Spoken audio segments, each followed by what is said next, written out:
Okay. Good morning, everyone. Thank you all so much for joining us this morning. Welcome to the Critical Issues Forum. My name is John Paul Yates. I'm the Director of Public Policy at the Minneapolis Regional Chamber. I'm going to go through a couple housekeeping items before we get started. Your audio and video are muted as you join the webinar. Please feel free to use the Q&A function at the bottom of your toolbar for questions to be considered by our speakers. You can also communicate with us using the chat feature. We will be recording this session, so this will be included as part of the follow-up in the follow-up event emails after the event. I did want to take a moment before we get started to thank our sponsors. We're very appreciative for their support. Our presenting sponsor is Comcast and Minnesota Bank and Trust. Our premier sponsors are Wells Fargo and Xcel Energy. And finally, our media sponsor is Finance and Commerce. Thank you to all three of you, or all five of you. We appreciate your support. We're excited for this event this morning. The Chamber was first introduced to the Tent Partnership back in March, and we were thrilled by the prospect of introducing them to our members, and we just needed to find a good time to host an event. As Minnesota prepares to resettle over 300 Afghan refugees, their mission to mobilize the global business community to include refugees is more important than ever. We know that immigrant and refugee talent is a cornerstone of Minneapolis's economic competitiveness, and these developments represent an enormous opportunity for our business community to help Afghans and other refugees integrate into our economy and become productive members of our community. We have a great panel this morning. I'm going to introduce all three of our speakers, and then we will kick it off to our first speaker. Following the speakers, we will do a brief Q&A, so feel free to, again, throw questions into the chat function or into the Q&A function, and we will try to walk through those. Our panelists this morning, first we have Yaron Schwartz. He's the Associate Director of Global Partnerships at the Tent Partnership for Refugees. We have Patricia Fenwick, Refugee Workforce Development and Outreach Specialist in the Resettlement Programs Office with the Minnesota Department of Human Resources. And we have Ben Wallen, the Division Director of Refugee Services at the Minnesota Council of Churches.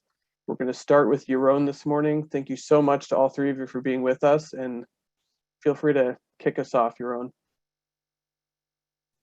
Great. Yeah, thank you so much to the Minneapolis Chamber for having us today. It's a real pleasure.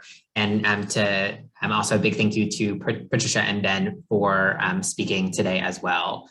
As I pull up some slides, I just want to introduce myself. My name is Yaron Schwartz. My pronouns are he, him, and I am an Associate Director for Partnerships at Tent. I lead our work here in the United States, working with the American business community on their refugee engagement. And I'm particularly excited about today's presentation because my dad is actually from Minnesota. I'm personally based in New York, but my dad grew up on what is formerly known as Lake Calhoun. My grandmother was in Minnetonka before she passed, and so have strong connections to the Twin Cities, and I'm really excited to be virtually with all of you today. So in terms of what you can expect from my portion of today's event, would love to start by telling you a little bit about Tent and who we are as an organization, then provide you with a very high-level overview of the refugee context here in the United States, and you'll hear more from the other speakers about what the situation looks like specifically in Minnesota and in the Twin Cities. I'll then talk through kind of how businesses are best positioned to get involved on an issue like this, and then highlight what is the business case for why businesses should take action on this issue, and then highlight a couple of next steps as well. So in terms of a little bit about our history as an organization, Tent was started by the founder and CEO of Chobani, the yogurt company, very much so based off of Chobani's own experience hiring a significant number of refugees as Chobani employees. And so now approximately 20 to 30% of Chobani's workforce are refugees because they are some of the most hardworking and loyal talent that the company has. And so our founder, Hamdi Ulukaya, having seen his own ability as a business leader to make a meaningful difference on this issue, started Tent in 2016 with this mission of mobilizing the business community to support refugees worldwide. And just a few years later, we now manage a partnership of more than 180 large companies who are supporting refugees in Minnesota and around the world. You can see a full list of companies on our website and an illustrative list here, but really companies across different industries and sectors, including some Minnesota headquartered companies like Medtronic. In terms of what Tent does as an organization, we provide pro bono support to large companies, so those with over 1,000 employees or 100 million in revenue, to provide them with pro bono support to help them with their refugee engagement. And we provide support in a number of different ways. First, we offer companies individualized guidance to help them develop a strategy for how they're best positioned to support refugees, really taking into consideration their talent needs, their diversity and inclusion goals, and their social impact goals, and helping them think through how they're best positioned to take action on this topic. Second, we share best practices with companies for corporate engagement with refugees, which we do through events that we host in North America, South America, and Europe, through guidebooks that we develop for companies on how to take action in support of refugees, such as our guidebook here in the United States on how companies can hire refugees domestically. That is a really great HR 101 document, as well as through trainings that we offer for companies on how to integrate refugees into their workforce. Third, we commission research to help make the business case for why businesses should support refugees, which I'll highlight a little later on in my presentation. And lastly, we connect companies to local nonprofits who they can work with when they're interested in moving forward with a refugee-related project. So we at Tent are not a direct services organization. We don't work with refugees directly, and we don't have a refugee talent database, but we work really closely with local nonprofits here in the United States and around the world who can provide companies with support. And later on, you're going to be hearing from Ben, who's a representative of the type of nonprofit that we put companies in touch with when they're interested in moving forward with a refugee-related project. We don't charge anything for companies to join the Tent partnership or to receive access to our services. Everything that we do is free, and we're really just focused on motivating the business community to do more work on this issue and to make it as easy as possible for them to do so. And so in terms of what we ask of our member companies, we ask that they participate actively in the Tent partnership by attending at least one Tent hosted event per year. And that of course includes our very robust virtual programming. We ask that they share their lessons and experiences from working with refugees so that other companies can benefit from those best practices. And we ask that they connect us to other companies that might be interested in supporting refugees as we seek to build out a movement of companies who are taking action on this issue. So next, what I want to do is very briefly provide you with an overview of the refugee context here in the United States to really set the stage for today's conversation. So just to start with a few very quick definitions in terms of what does it mean to be a refugee. A refugee is a legal status that is afforded to someone by the US government or by an international organization, recognizing that somebody has been forced to flee their home country because of a well-founded fear of persecution or violence. An asylum seeker is another term you likely will hear in this space. And this is somebody who is in the process of applying for refugee status. So they've left their country of origin and they formally applied for asylum or refugee status, but is still waiting for that legal determination around whether they've been classified as a refugee. And then you also might hear the term economic migrant, which is somebody who deliberately chooses to improve their lives elsewhere. And so for the purposes of today's conversation, we're focusing on the refugee and asylum seekers and other people who have been forcibly displaced from their home, rather than folks who are just economic migrants.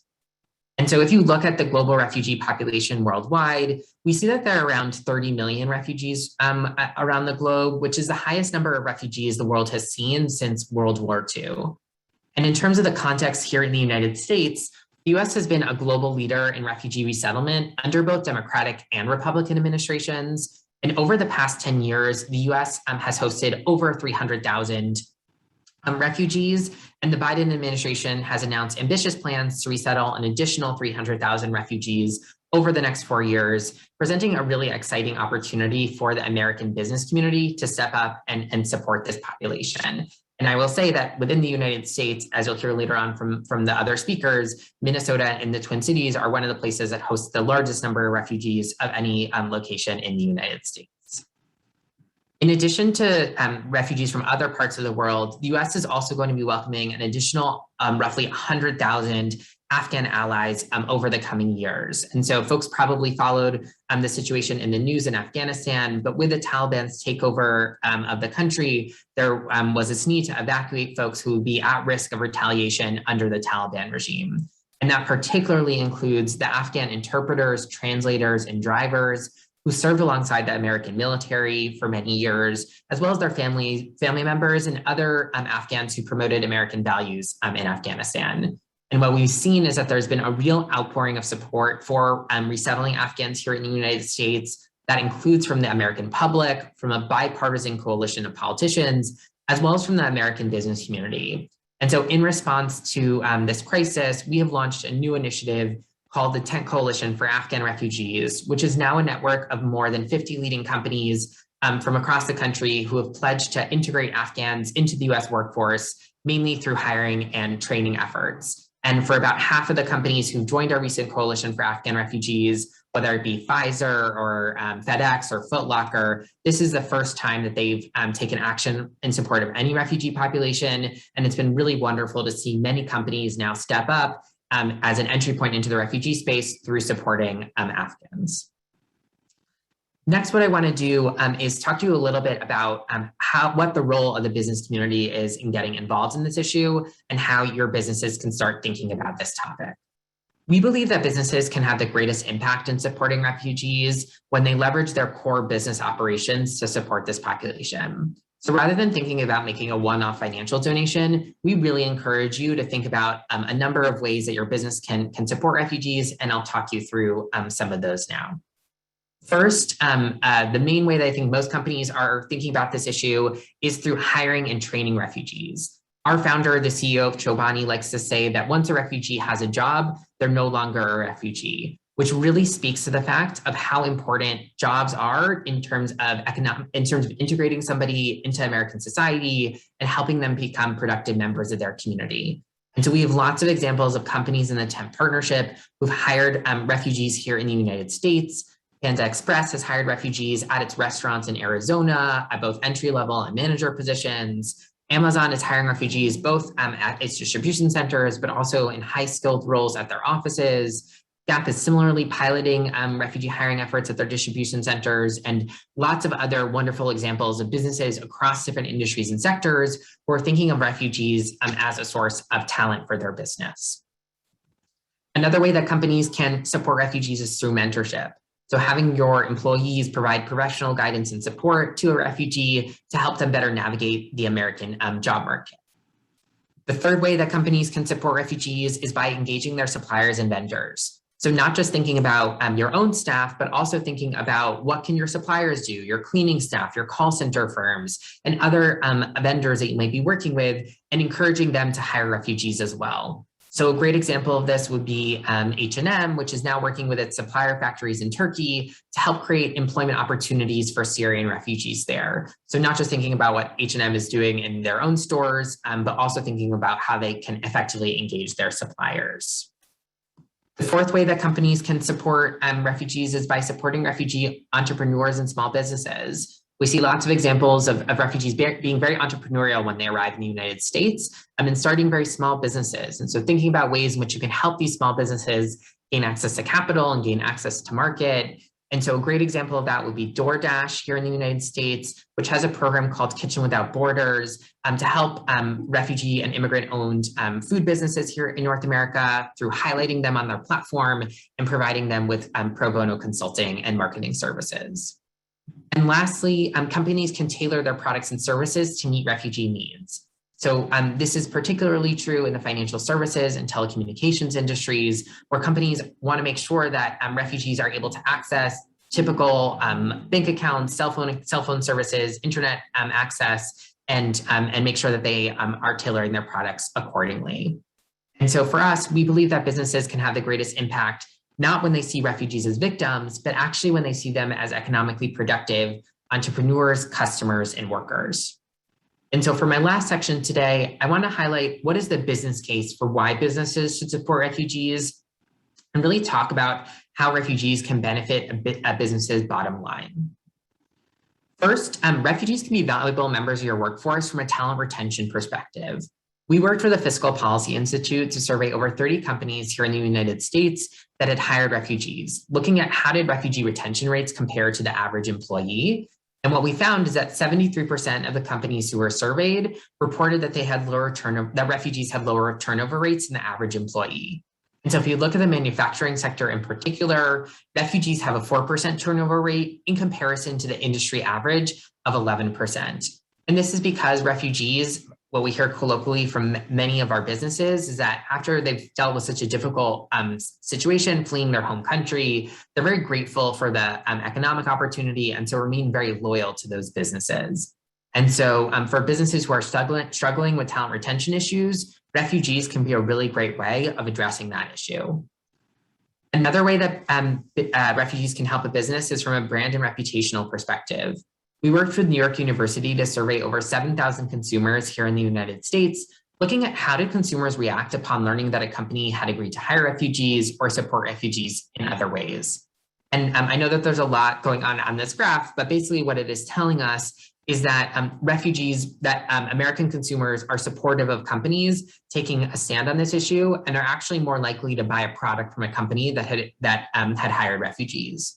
And you can see in particular that the graph is highest in the left-hand portion of the graph, which is related to the millennial population and Gen Z.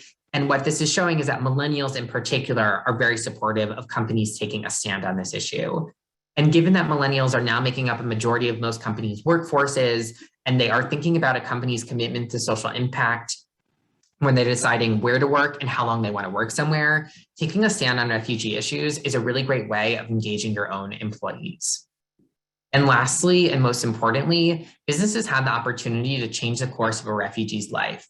Nawal is a Somali refugee here in the United States, and working for Starbucks in Dallas, Texas was her first job in the United States and has really set her up well for a lifetime of success in our country.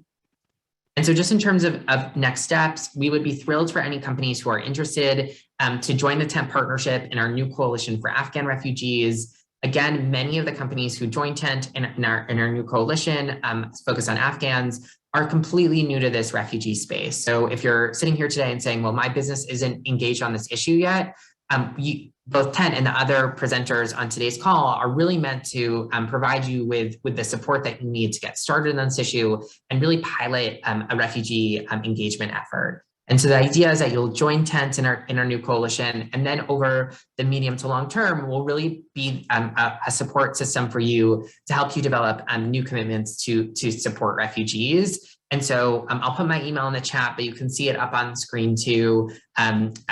It's just your own at tent.org, and we'll be really thrilled to hear from any of your businesses that are interested in supporting refugees and for us to be able to work with you on your refugee engagement. So thank you again to the Minneapolis Chamber for the opportunity to present today and for convening today's event. And I will pass it over to Patricia to present next. Great, thank you very much.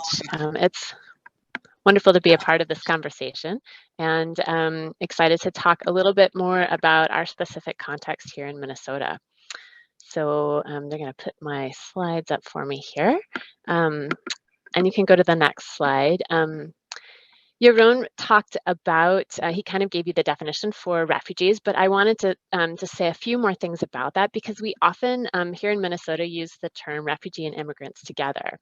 And people with refugee status are immigrants because, of course, an immigrant is a person who was born in another country, not born to US citizen parents, but who came to the United States with the intent to stay. So that refugees fit under that umbrella. They are refugees, but they are a special kind of immigrant that's part of this group admitted for humanitarian reasons. As Yaron mentioned, there needs to be a background of persecution or a fear of persecution. So refugees and other humanitarian immigrants qualify because of that background. And if you go to the next slide, the state office works with people in all of these different categories. So people under this umbrella or that larger circle. So there's humanitarian immigrants and refugees are a piece of that. And all of these statuses are work authorized, and most have a pathway to citizenship within 5 years. So people are able to work without restrictions and without any employer sponsorship, and they're already here in Minnesota. So victims of trafficking, Afghan special immigrant visa holders, asylees, Cuban and Haitian entrants, refugees, and then the new Afghan evacuees with humanitarian parole that are coming to our state right now. If you go to the next slide, this chart shows, oh, sorry, I skipped ahead. Here we go. So Minnesota has a long history of welcoming immigrants. So it's really a wonderful place to be having this conversation, because we have 5 different resettlement agencies in the state, and since 1979 have resettled over 100,000 people with refugee status from over 100 different countries. That next slide is a chart that shows the number of refugee arrivals in Minnesota since 2005. Over the span of time, the average arrival here in Minnesota has been about, if you looked at an average annual arrival, it's about 1,900, but you can see that that number has varied greatly. And that's in part due to the ceiling numbers that are set each year by the presidential administration. But in the last 16 years, there have been 55 main countries that refugee arrivals have come from. And in the last number of years, you can see that the number has dipped because the limit, or the refugee ceiling on arrivals, was drastically lowered. So very few people were arriving. But as Yaron mentioned, the current administration has raised that refugee ceiling. And for 2022, Minnesota has proposed to receive, or to resettle, about 1,900 refugees. So we expect that number just to continue to go up under this administration. The next slide is a summary of the top countries of refugee arrivals since 2005. This is numbers of individuals, and you can see in this time span, our largest groups here in Minnesota have come from Somalia and from Burma, so many from the Karen community. We also have a good-sized population from Ethiopia and Liberia as well. The next slide is the current breakdown from this year. So as you can see, the populations do change. So our largest group of arrivals this past year was from the Democratic Republic of Congo and also from Burma.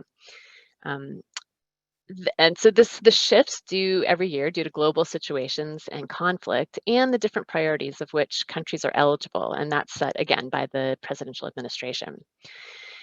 In addition to the 187 arrivals that have come so far this year in Minnesota, since October, Minnesota has been receiving Afghan evacuees, and the number of these arrivals keeps increasing. And so right now, we currently have received almost 400 Afghan arrivals, and we expect at least 800 between now and the early part of next year.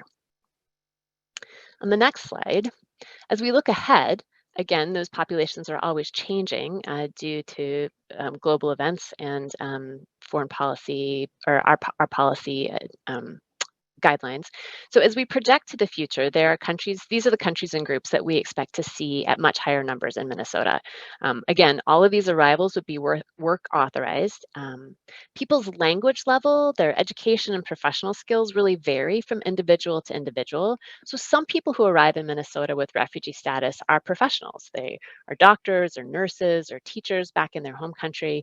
And then there are some people that come who have not had the opportunity to go to school and are still learning English. The next slide talks about the Minnesota Resettlement Programs Office. So the office I work for at the Department of Human Services has federal dollars that support a statewide network of services that work with humanitarian immigrant groups and help them find employment and adjust to life in Minnesota. So a challenging barrier for newcomers is this lack of connection and networks that they have in the US. And as you know from your own experience, who you know and your contacts and references are so important, not only for getting a job, but for housing and many other important aspects of life. So the community-based organizations we partner with help arrivals make these connections, help them navigate our different systems, and prepare them to secure employment. So the other services that are supported in our network are helping people resolve life issues and needs, educating them on adjusting to life and culture here in the US, supporting that hiring and orientation process in their job, providing long-term support for career and vocational goals, and supporting the immigration process to people's citizenship. The next slide shows our statewide network of agencies. So we have about 21 different community partners that totals about 143 staff. which collaborate in 9 consortium in our 4 regional resettlement networks. And this is a diverse group of community-based organizations and a diverse group of employees. So there are 40 different languages spoken in our network, which with a lot of technical and cultural expertise to help different groups of people and also to kind of be that bridge for employers. That next slide shows our 4 regional networks divided by geography across the state. You can find more information on all of this and on the agencies in the network on the website listed there. And I know Ben Wallen from Minnesota Council of Churches is one of our agency partners. He's going to speak next, and he'll talk more specifically about how that employment program, how our employment program supports humanitarian immigrants and how some of the ways of preparing resumes, learning about the US interview process, because as you know, greetings and eye contact, all of those different things, they're not the same around the world. So it's important to help people learn how things happen here. And other supports about supporting like a new hire through the hire and orientation process and helping them reach their long-term career goals. So I'll let him speak more specifically to that. But the next slide just is a little bit more information about the resources that you can find at our office. So we do also provide education and training around the state about the refugee program and multicultural workforce development. We can be a resource to connect employers to job coaches looking to place workers in organizations like Minnesota Council of Churches. And we have tools and information for employers like this guide. That's really a frequently asked questions on the I-9. So it highlights some of the guidance in the federal handbook for employers, includes the Immigrant and Employee Rights Office hotlines so that you can get some of your HR questions on hiring immigrants. So you can visit our website there for more information there. And then that last slide just has my contact information. I'd be happy to answer questions. And so if you go to the next slide, I can also put it in the chat, but please feel free to reach out with questions or if you need connection to one of our employment support agencies. And I will turn it over to Ben. Thank you. Thank you, Patricia. My name is Ben Wallen. I'm the Director of Refugee Services at the Minnesota Council of Churches. We are one of the 4 resettlement agencies located in the Twin Cities.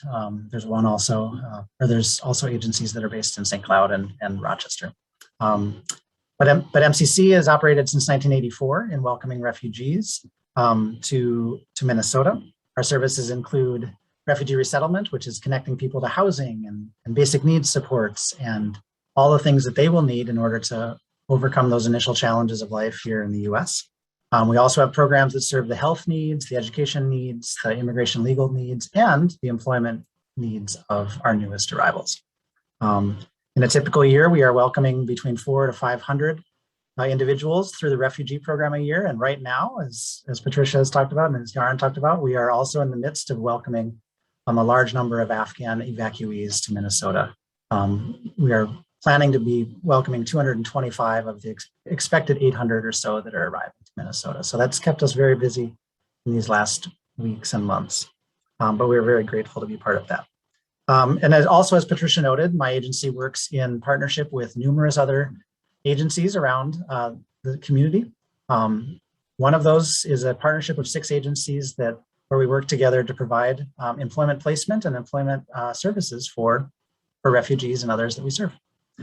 So all told, we are at my agency. We traditionally we get about 120 people employed, 120 people clients employed each year, with businesses all throughout the Twin Cities and in Mankato as well. As Patricia noted, we work with a very diverse set of people. Even people come with refugee backgrounds, or people with refugee status come with a great deal of diversity as to who they are, the experiences they have, the skills they come with. Many clients, many arrivals have not had opportunity to build work skills and employment skills overseas. Others come with very highly credentialed jobs.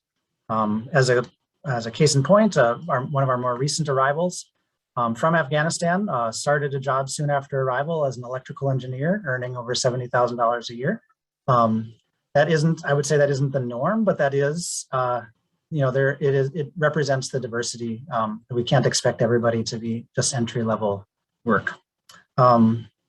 Many do come with pretty limited English, and so that is an immediate barrier for quite a few of the arrivals that come, are individuals who come as refugees.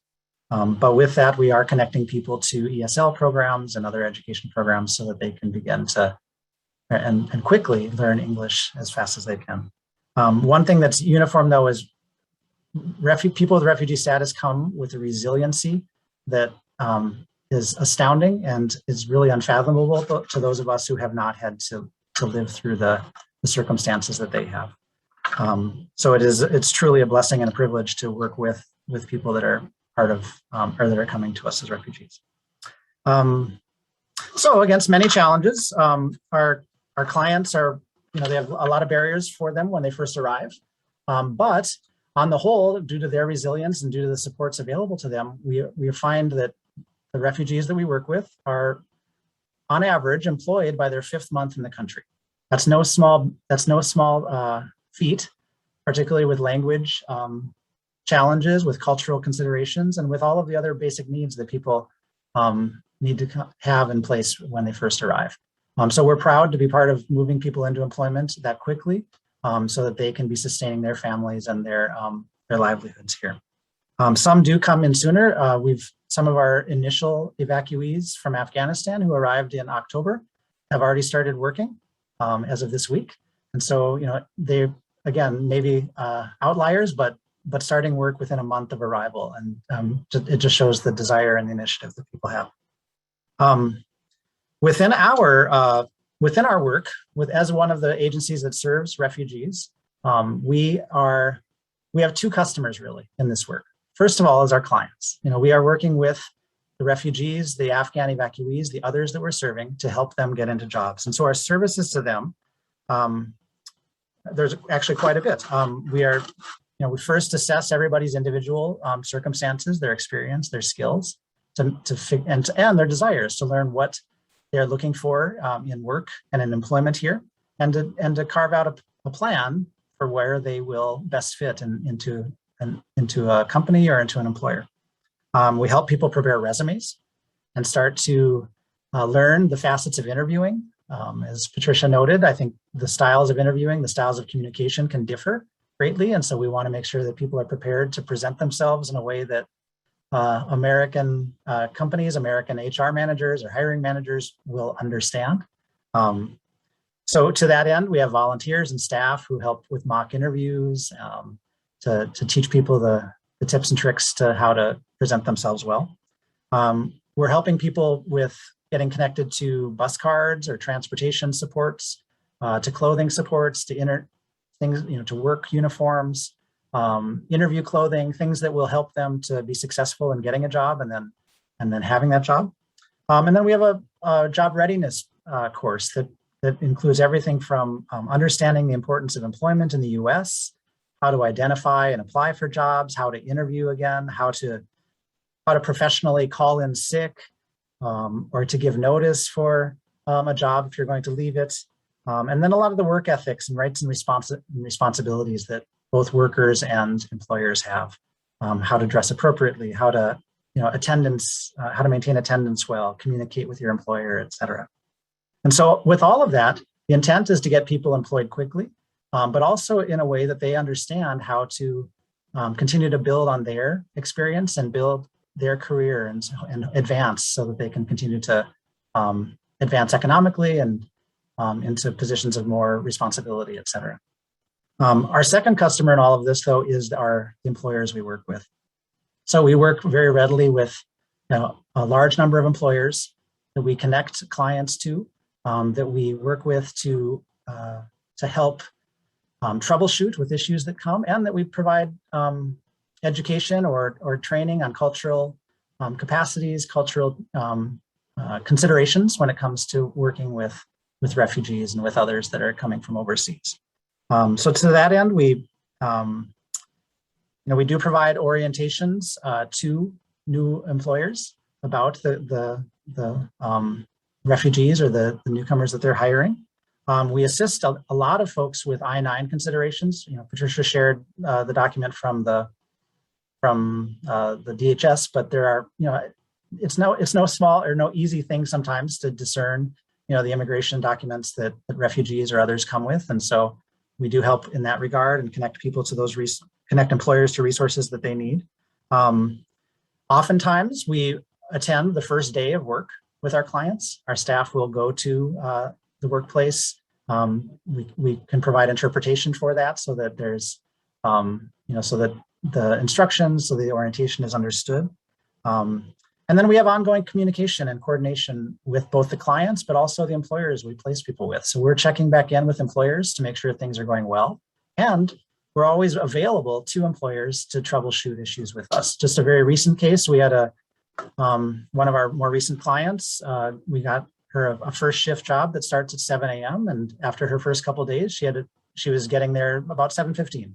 The employer was super convinced or committed to making this work and called us up, and our employment counselor was out at her house at 5:30 in the morning to demonstrate how to get onto the bus at the right time and to walk her through that process so that she could learn how to be at the employer, not at 7 or not soon after 7, but well before 7 so she could start her shift on time.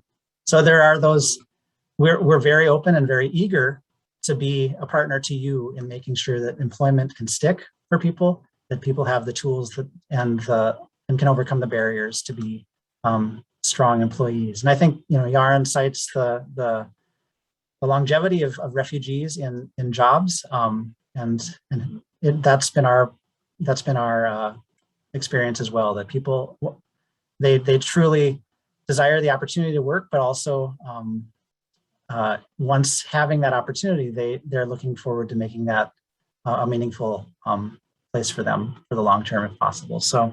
The last message I would give to you as employers and as people that are working with MCC or working with any of our partners who do this work is that we are here to not only serve our clients, but to be of resource to you. And so you are our customer just as much as our clients are. So that's who we are. And my information I know will be listed in the recording, and I'd be happy to talk with any of you individually as well, or connect you to our programs or the programs of our partners.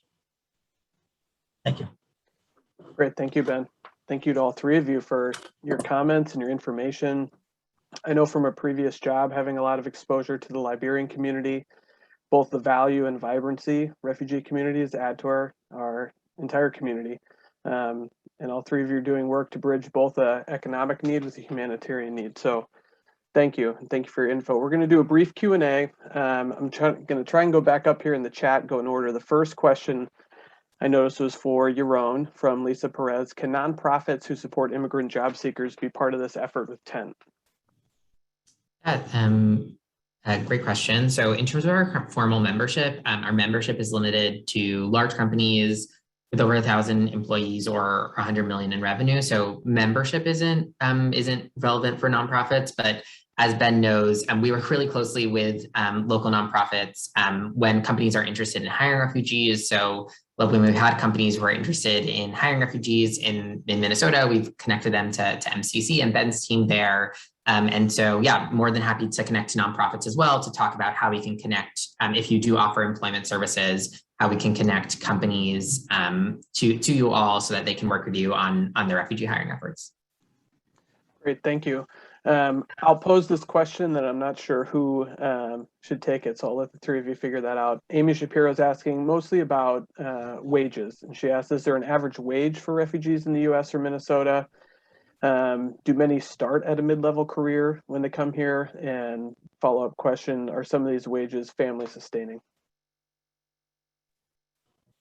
I can speak to that. Just as we clearly, as wages have gone up kind of across the board in recent months and years, and that's a good thing for our new arrivals. I think we've moved from a couple of years ago where the average wage of our clientele was in the $13 range to now, as we're looking at this year, it's been upwards of $17 an hour.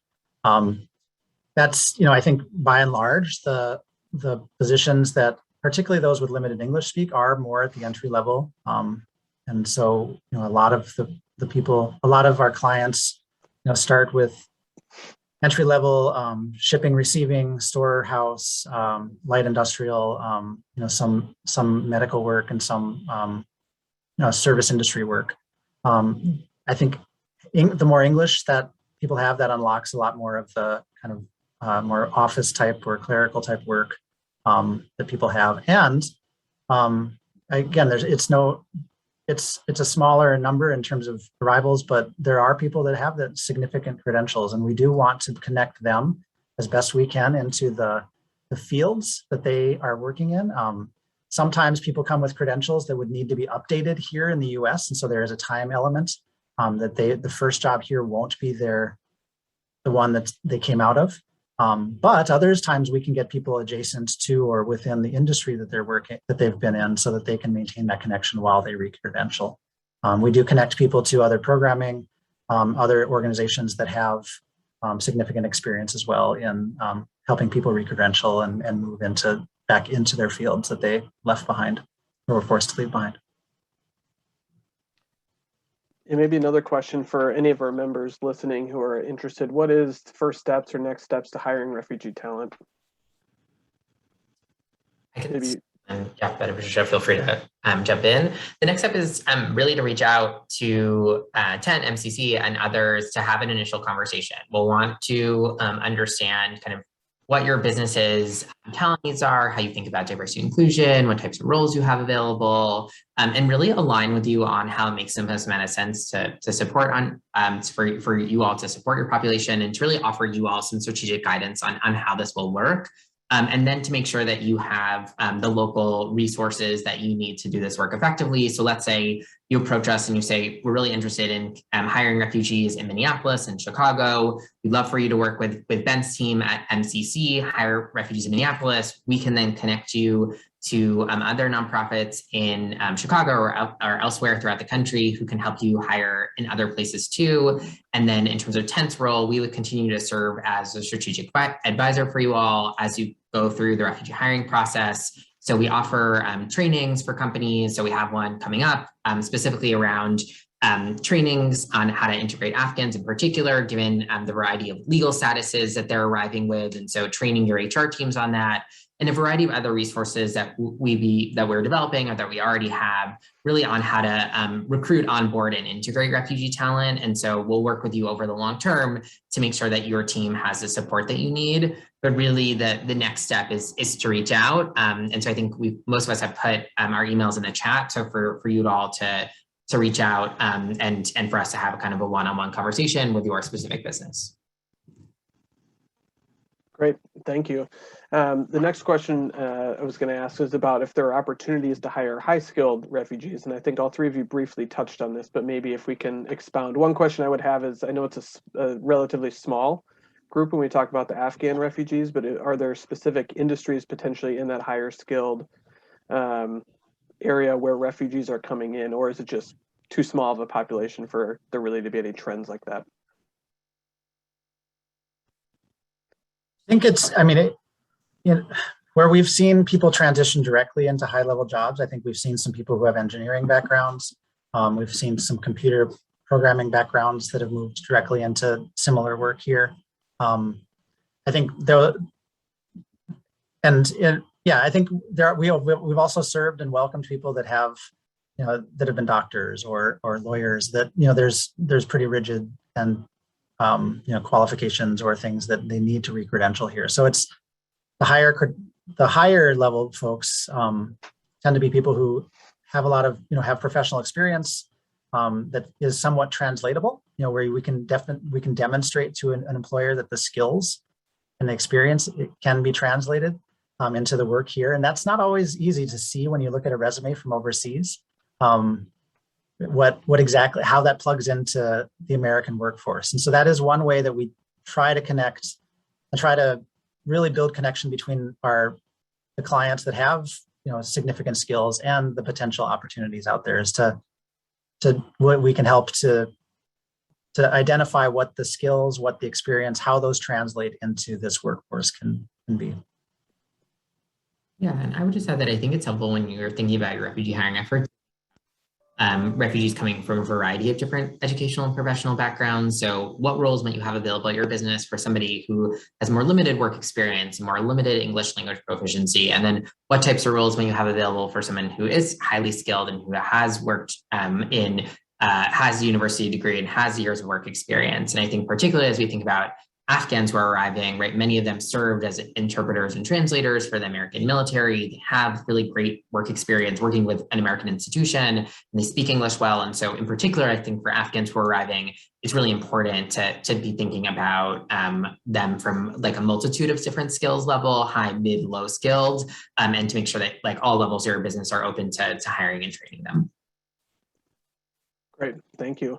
Another audience question. Have you seen opportunities for educational institutions, local colleges or universities to assist with refugee resettlement efforts or even job placement with employers?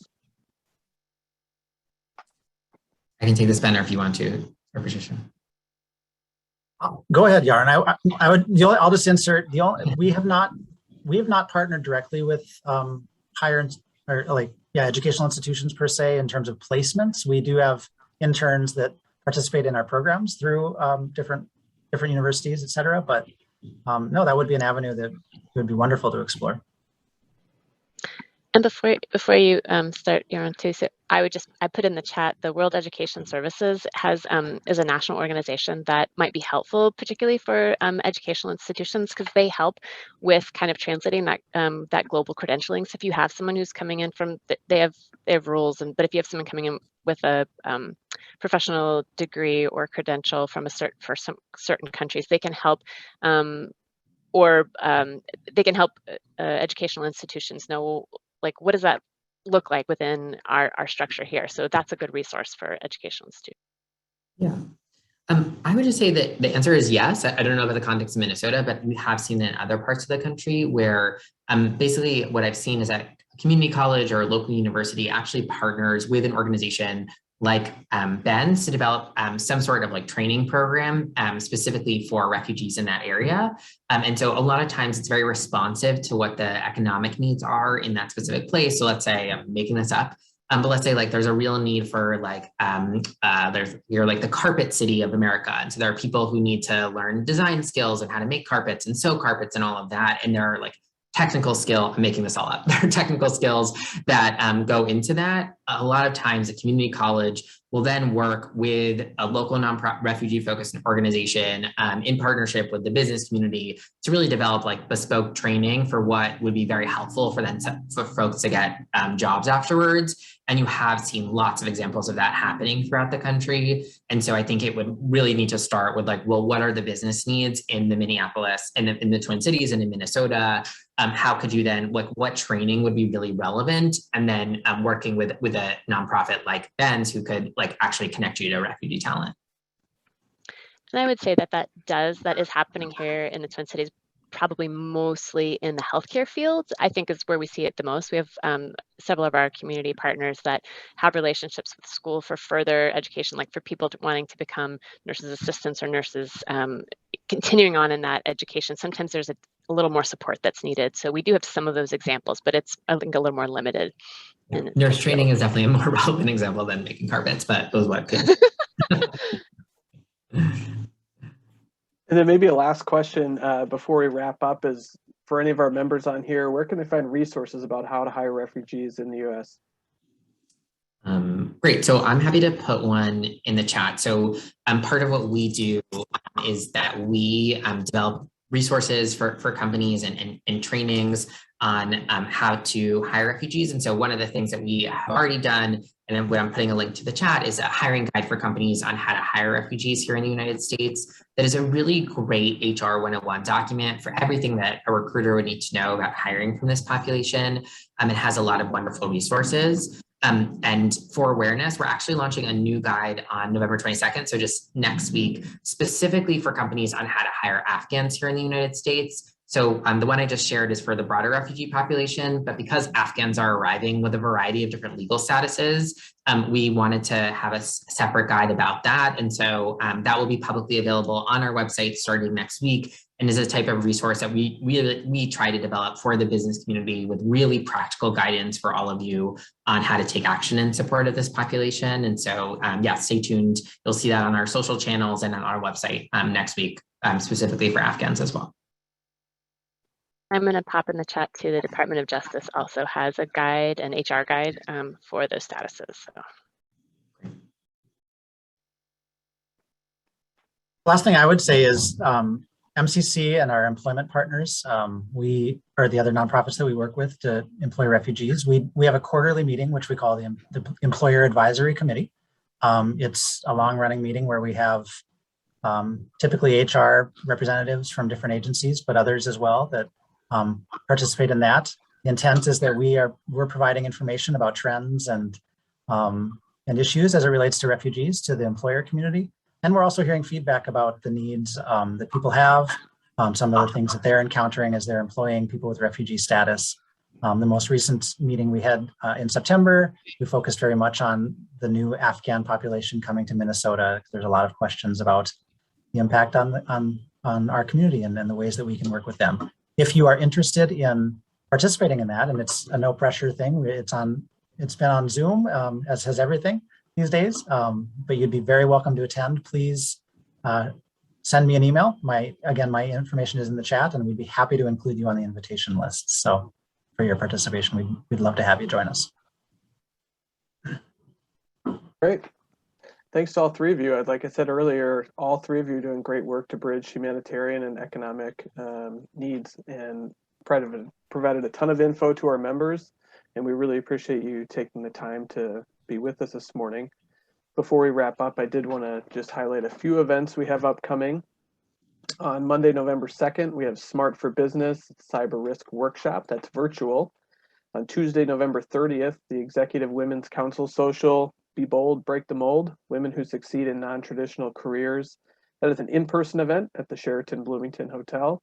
And on Thursday, December 9th, we have the 2021 Annual Minnesota Keystone Celebration. This is an awesome event that the Minneapolis Chamber does every year. And this is going to be hybrid, so it'll be in person at the Hyatt Regency, also live streamed. We'd love to have you join us for any of those three events. There will be registration links for all those events in our post-event email. Again, thank you to Comcast, Minnesota Bank and Trust, Wells Fargo, Xcel Energy, and Finance and Commerce for your support of this event this morning. And thank you as well to everyone, our attendees, for being here this morning. Thank you again to our panel. This was fantastic. We hope everyone has a great rest of the day, and we will see you for our next event. Thanks.